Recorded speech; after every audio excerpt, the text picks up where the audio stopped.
Yes, we have 4 students who are presenting, 3 students and 1 non-student. Because post-doc, what do you call them? Fellows are not students anymore. So Anna will conclude with her presentation. She is not a student. And the other students are Sabrina, Arasimowicz, Islam Azzi, and Adriana, Celada, Zueck. They are all proudly my students. So when we organize a conference, we get to do that. And so the students didn't know until earlier today, and the students who are presenting tomorrow should know that we have prizes for the presentations, and we have 3 judges who are from outside the University of Montreal. So we have Donald Cole, Pablo Prado, and Claudia Calderon, who are bilingual, so they can judge the presentations that are either in English or French. So we're happy to be able to provide a bit of incentive to students through this conference. So I'll let you start, whoever is starting. Islam? Okay. Bonjour à tous, et merci encore pour votre présence. C'est une excellente opportunité pour partager, pour une fois, dans un congrès qui est très pertinent avec la thématique à laquelle je m'intéresse. Donc, rapidement, c'est quoi cette présentation? C'est une courte histoire sur une partie du projet Comaredes, où on a les grands organisateurs ici, et on va parler de l'alimentation traditionnelle, donc souvent oubliée. Donc l'alimentation traditionnelle, il faut lui donner un contexte. Donc généralement, on va commencer avec une dépossession alimentaire dans les pays du Sud global durant l'ère coloniale. Donc on va perdre des terres, on va perdre le pouvoir d'achat, etc. Et ensuite, on aura des crises alimentaires durant l'ère coloniale, puis post-coloniale, avec des retards de croissance, de la sous-nutrition. Donc automatiquement, on va chercher des solutions. Les solutions, généralement, c'est la révolution verte, donc produire beaucoup pour compenser les carences, et aussi la mondialisation de l'alimentation, qui est venue dans le XXIe siècle. Quelles sont les conséquences? On les connaît tous. Donc on a la transition nutritionnelle, soit la dévalorisation de l'alimentation traditionnelle, puis le triple fardeau de la malnutrition. C'est là que vient le projet Comaredes, qu'un train en marche que j'ai joint assez rapidement avec des données déjà prêtes, c'est excellent. Et donc, le projet Comaredes, c'est des scientifiques dans sciences sociales, agronomiques, médecine, nutrition, qui se sont regroupés en partenariat avec des agricultrices agroécologiques. Donc, ils s'intéressent au modèle des réseaux alimentaires alternatifs et qu'est-ce que ça peut offrir comme voie de résurrection de l'alimentation. Et donc, quand on parle d'agroécologie et de réseaux alimentaires alternatifs, c'est souvent un élément qu'on ne veut pas oublier, c'est l'alimentation traditionnelle de la région Andean. Donc, mon travail, c'est quoi? C'est un contexte vraiment localisé. Donc, le projet Comaredes a eu lieu dans l'Équateur et dans la région de la Sierra, qui est la région des Highlands, donc la région montagnarde. On va trouver ces agricultrices des réseaux alimentaires alternatifs et même conventionnels. Et quand on se concentre sur notre étude, c'est vraiment la province de Pichincha et d'Azuay qu'on va voir où on va faire notre étude. Donc, devis de recherche classique, donc c'est une étude quantitative. On va voir beaucoup d'analyses, donc la population d'études s'élève à 1057 participantes. Les données, c'est du socio-démographique, socio-économique, l'alimentation, bien sûr, on sait une maîtrise en nutrition quand même, et aussi les paramètres anthropométriques et les données de santé. Et c'est quoi le but de cette étude, de cette petite étude à l'intérieur de cette grande étude? C'est vraiment de s'intéresser aux facteurs qui influencent la pratique de l'alimentation traditionnelle andienne, mais aussi de voir ce que ça peut avoir comme impact sur la diversité et la qualité alimentaire. Rapidement, richesse botanique. Donc, premièrement, on va se retrouver avec des 12 aliments traditionnels, dont certains sont des parties d'autres aliments, et qui sont déjà nouveaux pour nous, et qui vont enrichir les connaissances sur le sujet. Et c'est vraiment intéressant de voir comment c'est consommé différemment, que ce soit les différentes parties, que ce soit la région, la période de la culture, et ce que ça peut apporter comme nutriments. Et donc, après ça, on va vouloir juste savoir quelle est la différence entre les différents aliments traditionnels.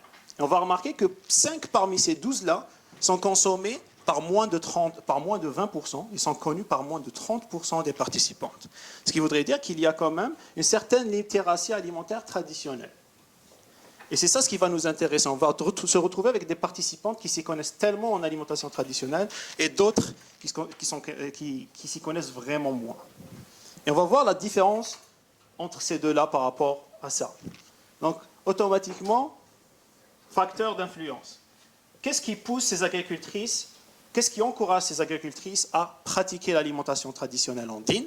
C'est automatiquement ce qui est ressorti de nos analyses, c'est l'origine déjà autochtone, donc les participantes qui s'identifient comme d'origine autochtone, aussi celles qui appartiennent au réseau alimentaire alternatif, et aussi la tranche d'âge. Donc plus elles sont âgées, plus elles s'y connaissent plus.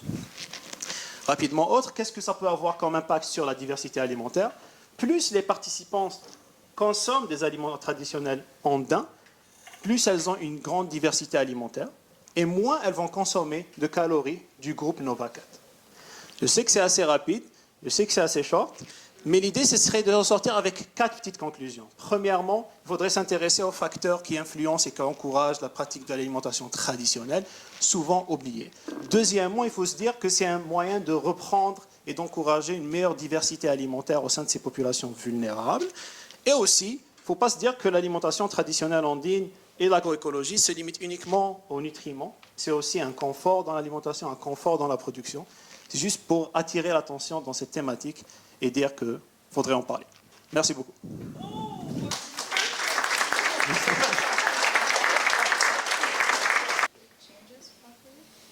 Yeah.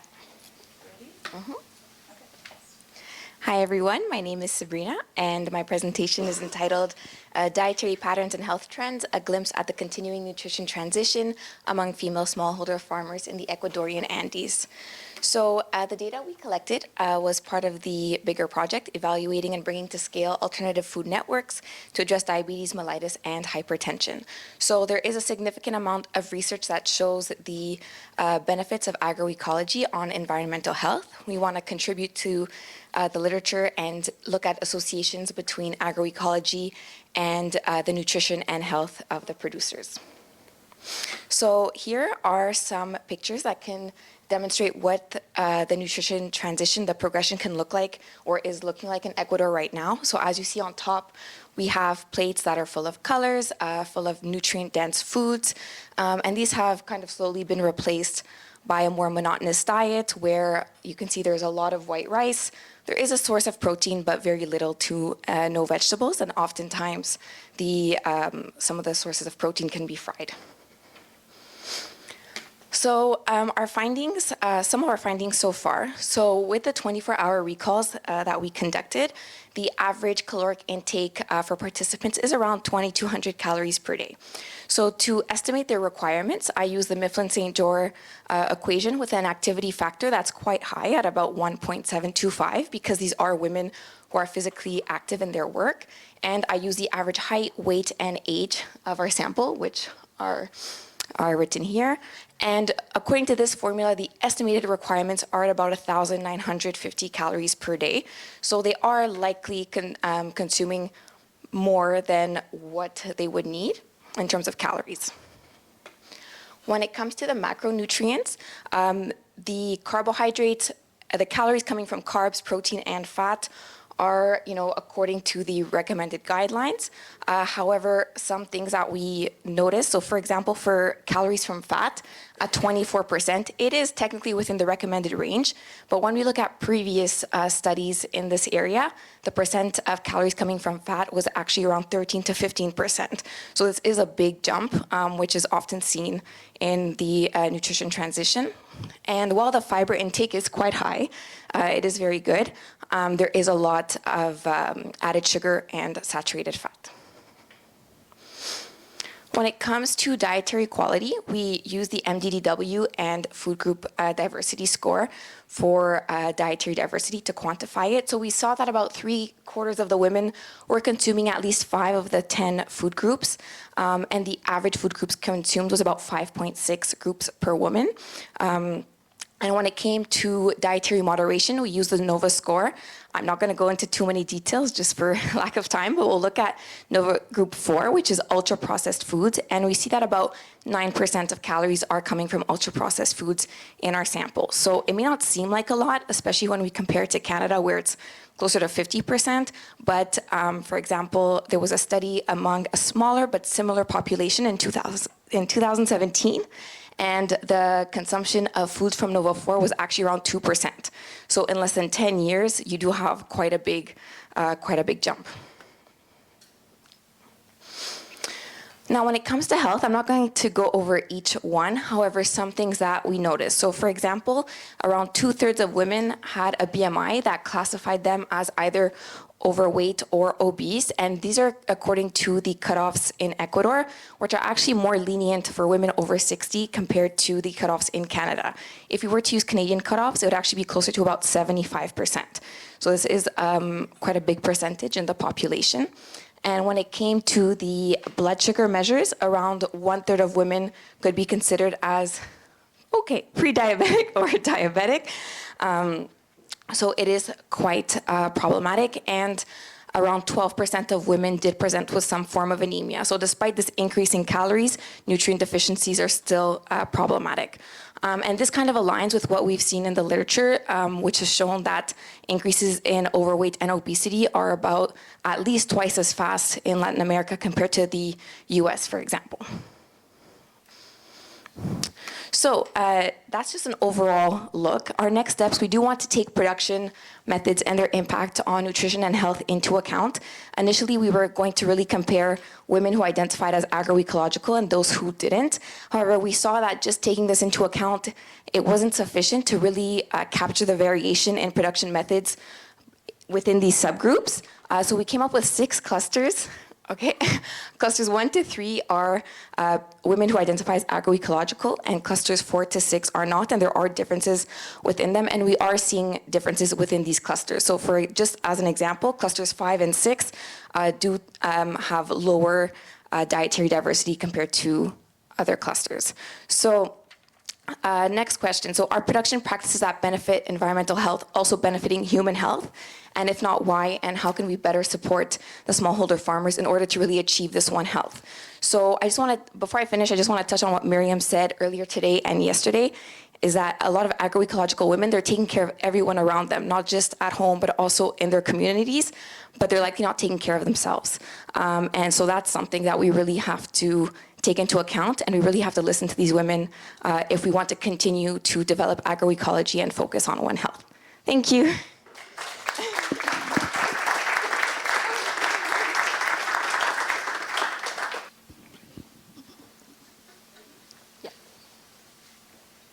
Okay, hello, my name is Adriana, and I'll talk to you about my project, which is called Predictive Indicators of Metabolic Syndrome in Indigenous Women Farmers in Ecuador.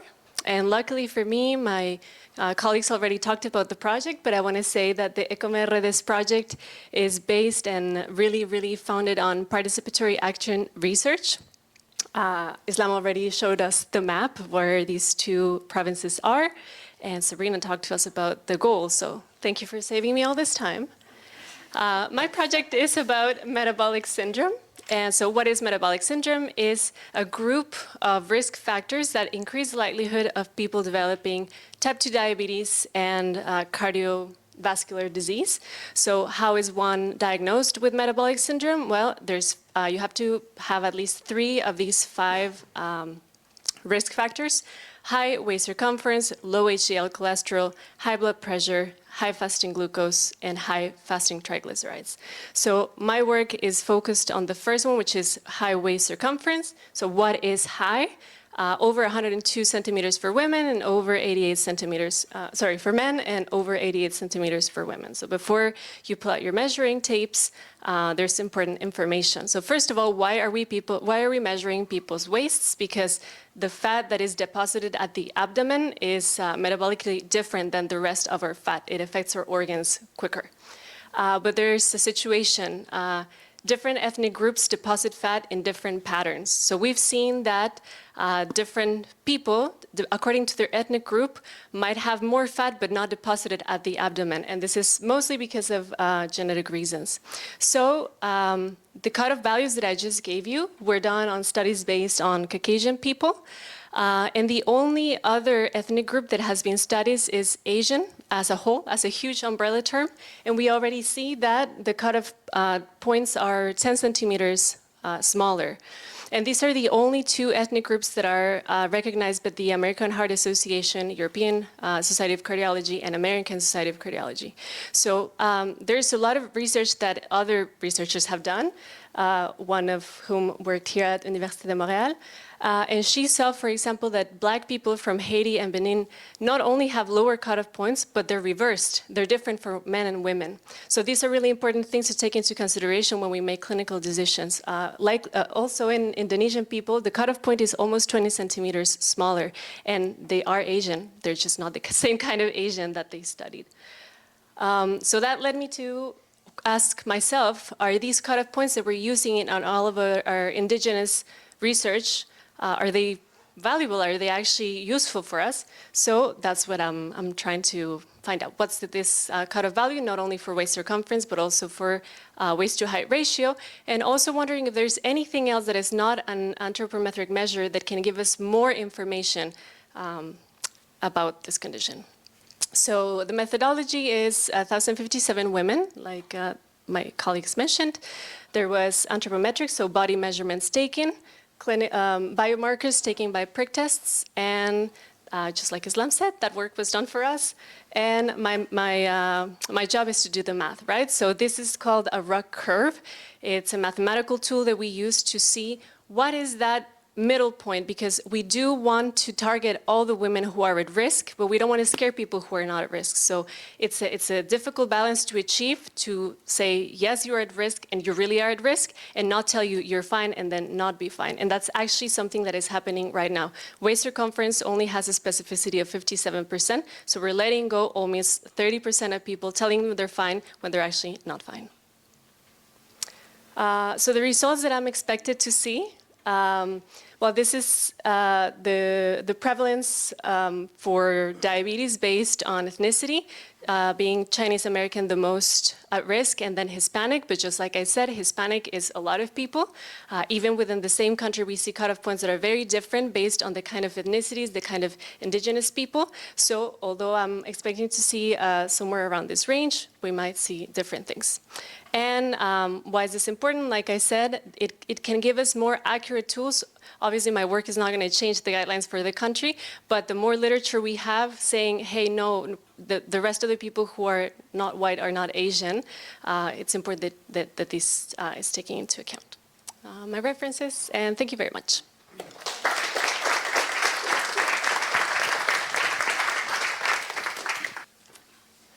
Is there something else? Okay.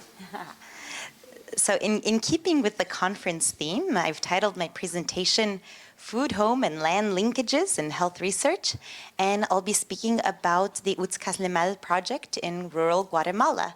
Since we've already had 3 presentations from Ecuador, we'll switch over to Guatemala. Yeah. So broadly speaking, Utzcaslemal's goal is to leverage agroecology for improving farmer nutrition and reducing pesticide exposure. And a few of us here today are involved with this project. But there are a lot of concepts here that I've put in colors. So they might seem a little bit disjointed from each other, but today I want to discuss how these actually all connect together, and specifically through the themes of food, home, and land, as are shown here in these pictures from some of our field visits in Guatemala. So Utzcaslemal is using a mixed method approach to examine a number of variables within these 3 spheres. And as we can see here, the variables, and we're interested in how these variables interact to affect health outcomes. And the work is ongoing, so I won't actually present results, but instead I'd like to make the case for why it's relevant to look at all of these subjects together. And to illustrate the interactions between all of these variables related to food, home, and land, I'll actually walk you through this picture, which is a picture that we use in co-learning workshops with farmers participating in the research. And I'll just pick on a few elements to show their connections to nutrition and pesticide-related health.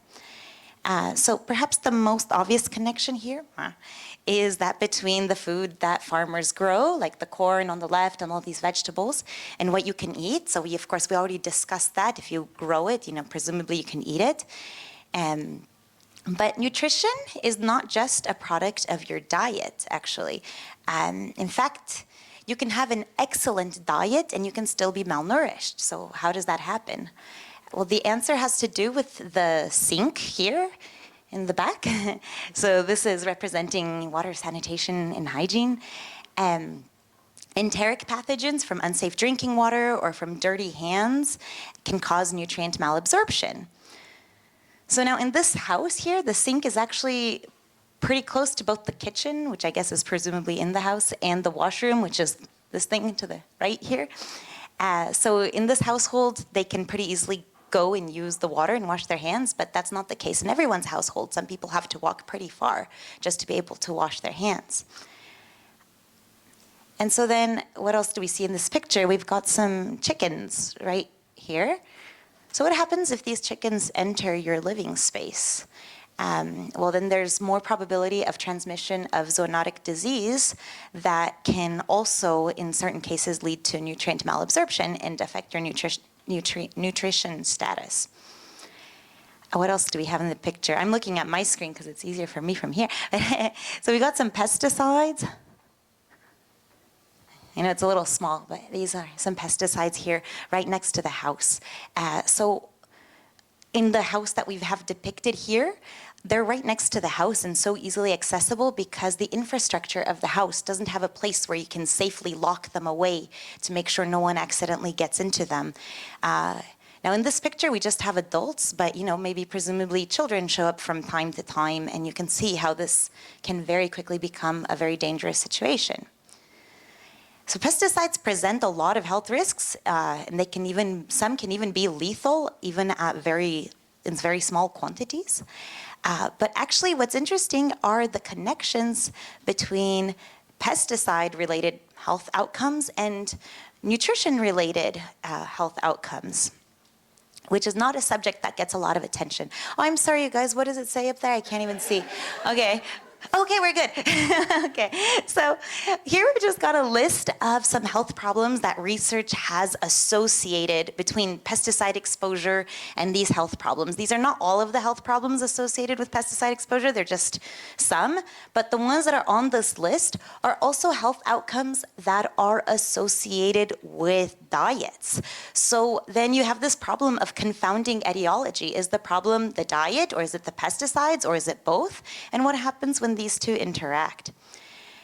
So this is why Utskas-Lemal is interested in all of these interactions, and our goal is to understand how agroecology can act on these interactions and become a catalyst for better health outcomes. And as we discussed earlier in the panel, our theories around this have to do with both these sort of land-based agronomic aspects, but then also, what happens when I click? Oh, that's the catalyst. The catalyst, agroecology is the catalyst. Then also the social factors that act on all of these outcomes, all of these spheres, I should say. So ultimately, our research around these linkages aims to be useful for the many organizations in Guatemala and around the world that are working either to promote agroecology, to support farmers' health, or to do both or all at the same time. So thank you very much, and please do find these people. Yeah. They can speak to this much better than I can, so please do find them and talk to them.